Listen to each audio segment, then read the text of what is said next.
Okay, so today I'm going to review how to do a Lewis dot structure.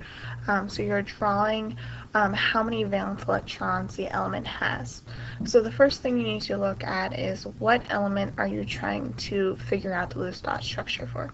So for my first example, we're doing Na, which is sodium. The next thing you want to do is look at the periodic table of elements and see what group or column the element is in. So if you look at sodium right here, it's in the first group, the first column, which means it's going to have one valence electron.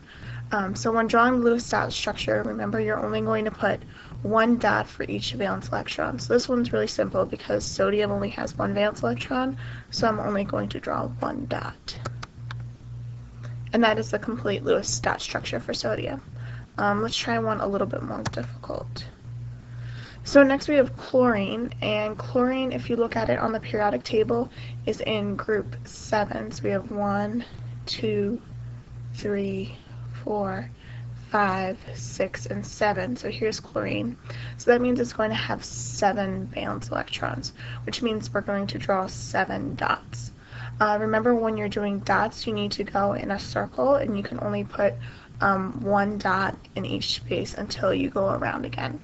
So, for example, with chlorine, my 7 valence electrons, I'm going to go 1, 2, 3, 4, then I'm going to circle back around, 5, 6, 7. So I have 2 valence electrons on the top, on the right, and on the bottom, and only 1 valence electron on the left. Let's go ahead and try one more example.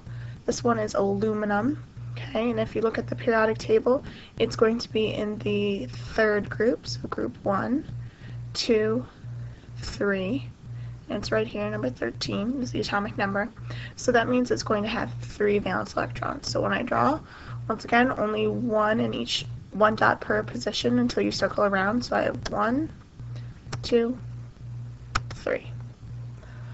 So I have all 3 valence electrons, and I have plenty of spots for open electrons if I want to bond this element later. Okay, and that concludes how to do Lewis dot structures.